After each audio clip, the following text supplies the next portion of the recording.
আসসালামু আলাইকুম এভরিওয়ান। এখানে নতুন বাড়ির কাজ শুরু হয়েছে।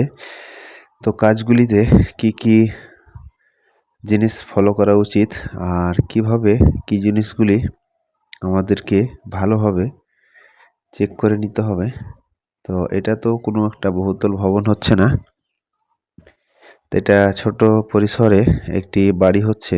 সেক্ষেত্রে আমাদেরকে অবশ্যই কিছু না কিছু গুরুত্ব রাখতেই হবে। তো এখানে দেখতে পাচ্ছেন যে ব্যাচ মাটি কাটছে। তো ব্যাচটা আসলে কি অবস্থায় আছে, তো আমরা এটা রড দিয়ে আসলে চেক করছি।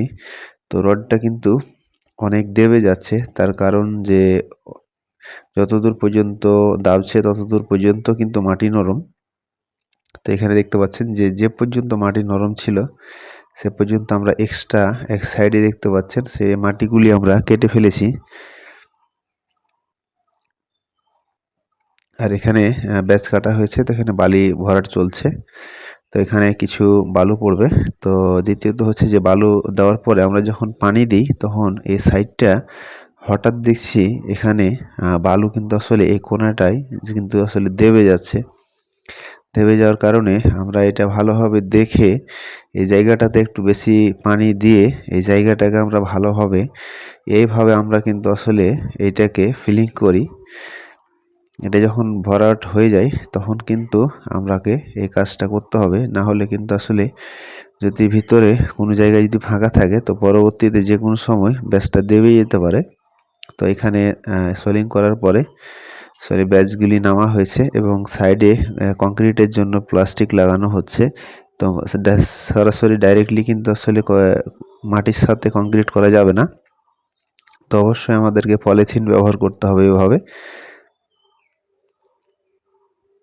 তো এখানে শুরু হয়ে গেছে ব্যাচ ঢালাই। তো ব্যাচটি ঢালাই চলছে।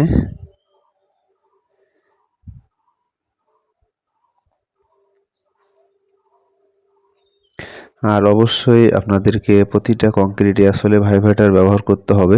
তার কারণ যে ভাইব্রেটর ব্যবহার করলে কোনো জায়গা আসলে ফাঁকা থাকে না। কাজটা কিন্তু অনেক মজবুত হয় এবং অনেক হার্ডি হয়। সে কারণে ভাইব্রেটর ব্যবহার করতে কেউ ভুলবেন না। আর এটা কিন্তু আসলে ব্যাচটা ঢালাই করার পরে এখানে কিন্তু যে আমাদের গোড়াতে যে একটা আমরা যেটা বলি টেম্পার, তো সেখানে আসলে একটা এই যেভাবে এটা কিন্তু আমাদেরকে এক্সট্রা ভাবে আমরা কিন্তু আবার এটা করে দিচ্ছি, তার কারণ যে কাজটা যাতে মজবুত হয়। আর এখানে দ্বিতীয়ত হচ্ছে সিমেন্ট দিয়ে এটা কিন্তু আসলে নেট ফিনিশিং করা হচ্ছে। পুরো ব্যাচটার যে টপটা রয়েছে সেই টপটাতে কিন্তু সিমেন্ট দিয়ে পুরোটা সুন্দর করে কিন্তু আসলে এটা ফিনিশিং করে দেওয়া হচ্ছে, তার কারণ যে কোনো ধরনের পানি যাতে আসলে খেতে না পারে।